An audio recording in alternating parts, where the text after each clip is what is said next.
नमस्कार. अबोली मालिकेच्या आजच्या भागामध्ये आपण बघूया. इथे प्रतापराव अहिरे अबोलीला बघून आता खूपच जास्त घाबरतो. तो म्हणतो, "अबोली, तू इथे काय करतेस?" तेव्हा अबोली म्हणते, "तुझ्यासारख्या नराधमाला तुझ्या गुन्ह्याची शिक्षा केल्याशिवाय मी स्वस्थ बसणार नाही, असं तुला सांगितलं होतं ना." तेव्हा भावना म्हणत असते, "अबोली, तू इथे आलीस तर माझा प्रिन्स कुठे आहे? कुठे आहे माझा प्रिन्स?" तेव्हा इथे अबोली म्हणते, "तुला सोडणार नाहीये. तुझ्या कृत्याची शिक्षा तुला झाल्याशिवाय मी गप्प बसणार नाहीये." तेव्हा इथे प्रतापराव अहिरे आता खूपच जास्त टेन्शनमध्ये येतो. तेव्हा अबोलीची आई म्हणत असते, "अबोली, अगं तू इथे आहेस, मग प्रिन्स कुठे आहे बाळा, ते सांग ना." तेव्हा अबोली म्हणते, "आई, तू काळजी करू नको. प्रिन्सला आपल्या काहीही झालेलं नाही आहे. प्रिन्स एकदम बरा आहे. आम्हीच दोघांनी प्लॅन केला होता. ती गोळी, ते रक्त, ते डॉक्टर, ते सगळं खोटं होतं, नाटक होतं. आपल्या प्रिन्सला काही झालेलं नाही आहे." तेव्हा प्रतापराव अहिरे आता अबोलीवरती हात उगारत असतो. तेव्हा अबोली म्हणते, "ही चूक पुन्हा करायची नाही. मी इथे एकटी आलेली नाही आहे. मी इथे पोलिसांना माझ्याबरोबर घेऊन आलेली आहे." तेव्हा इथे आता क्रिश आलेला असतो आपल्या टीमबरोबर. तेव्हा इथे अबोली म्हणते, "क्रिश, हा घे, या नराधमाला पकडा." तेव्हा क्रिश म्हणत असतो, की "प्रतापराव अहिरे, आम्ही तुला चारी बाजूने आता घेरलेला आहे.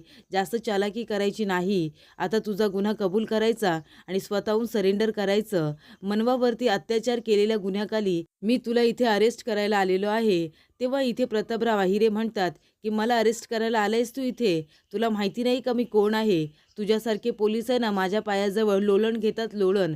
त्याच्यामुळे माझ्या तुकड्यावरती जगता तुम्ही सगळेजण." तेव्हा इथे क्रिश म्हणत असतो, की "तू कुणाबद्दल बोलतोयस आम्हाला माहिती नाही. पण अंकुश सर आणि माझ्यासारख्या प्रामाणिक पोलीस ऑफिसरला तू कधीही विकत घेऊ शकत नाही. एक प्रामाणिक पोलीस ऑफिसर जेव्हा आपली ड्युटी करतो ना, तेव्हा त्याचे काय परिणाम भोगावे लागतात ना, ते कळेलच तुला." तेव्हा इथे प्रतापराव अहिरे आता अबोलीच्या आईला मध्ये घेतो आणि म्हणतो, "तुला गोळी चालवायची आहे ना, चालव गोळी." तेव्हा इथे क्रिश म्हणतो, की "प्रतापराव अहिरे, त्यांना बाजूला करा, नाहीतर मी आता तुझ्यावरती गोळी चालवेन." तेव्हा इथे अबोली म्हणत असते, की "तिला बाजूला करा, माझ्या आईला मध्ये घ्यायची नाही." तेव्हा इथे क्रिश म्हणत असतो, "त्यांना बाजूला करा, नाहीतर मी गोळी झाडेन."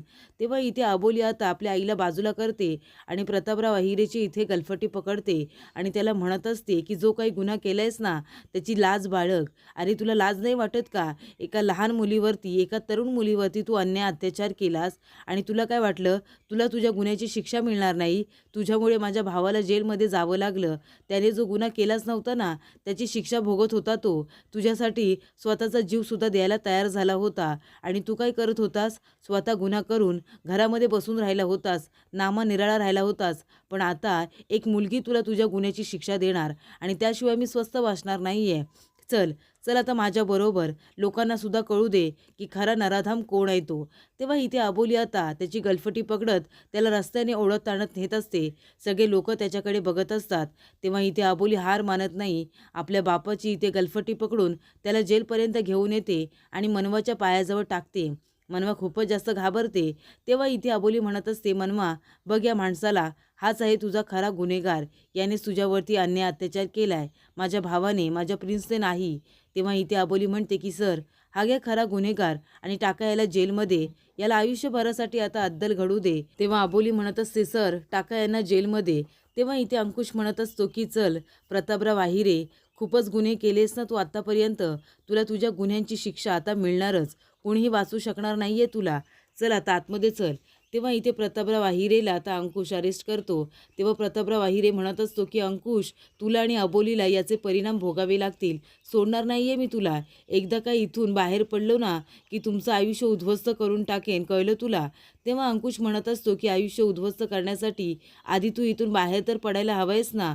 तू इथून कधीही बाहेर पडणार नाही ना, याची खबरदारी मी घेईन. तुला काय वाटलं सहजासहजी तुला बाहेर पडू देईन का? आणि तू जो गुन्हा केलायस ना, त्याची शिक्षा तर तुला मिळणारच. तुला जे काही करायचं आहे ते कर."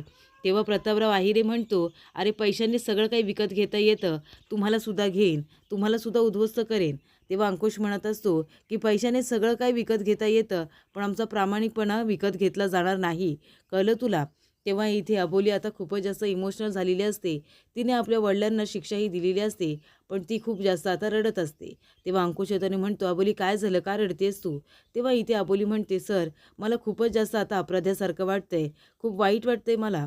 तेव्हा अंकुश म्हणतो, "असं का बोलतेस तू?" तेव्हा अबोली म्हणते, की "एक मुलगी म्हणून मी हारली आहे ना सर. म्हणजे मी खूपच हिंमत करून मनवाला म्हणाले होते, की मी तुझ्या गुन्हेगाराला पकडून त्याला त्याच्या गुन्ह्याची शिक्षासुद्धा देईन आणि मी ती केलं सर.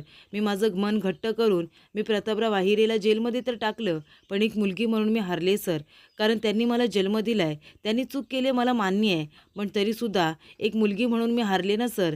त्यांनी लहानपणी मलासुद्धा कधीतरी प्रेमाने जवळ घेतलं असेल, माझे लाड केले असतील आणि मी काय केलं, मी त्यांना जेलमध्ये टाकलं." तेव्हा अंकुश म्हणतो, की "अबोली, तू जे काही केलेस ना, त्यांच्यामध्ये प्रत्येक माणसामध्ये तुझ्यासारखं धाडस नसतं गं.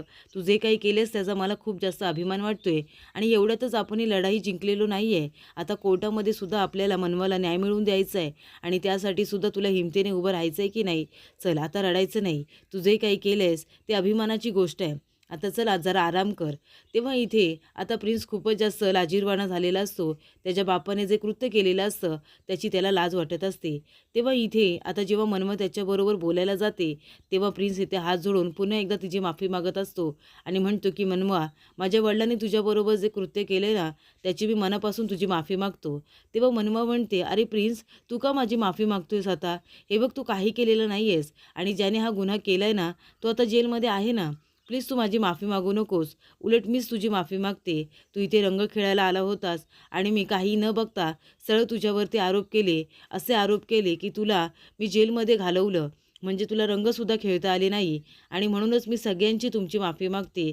तुम्ही माझी जी काही मदत केलीत त्यासाठी थँक यू. आणि प्रिन्स, तुला त्यावेळेला रंग खेळता आले नव्हते ना, तेव्हा मी तुझ्यावरती चिखलफेक केली होती. पण आता मी तुला रंग लावणार आहे."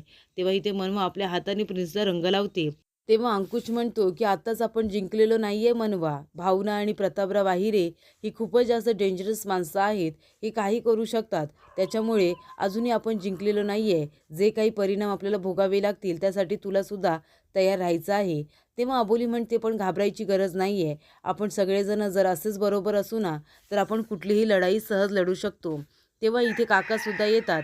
मनवाचा हात आपल्या हातात घेतात आणि म्हणतात, की "मी तुला लहानाचं मोठं होताना बघू शकलेलो नाहीये. पण एक बापाची जर सावली असेल ना आपल्या मुलीवरती, तर तिला आधार मिळतो. आजपासून मी तुझा हात पकडणार आणि तो कधीच सोडणार नाहीये. मी तुझं सगळं ऊन मला घेतो आणि मी तुला सावली देतो." तेव्हा इथे आता सगळेजण एकमेकांचा हात पकडतात आणि आता लढाईसाठी सगळेजण एकत्र आलेले असतात.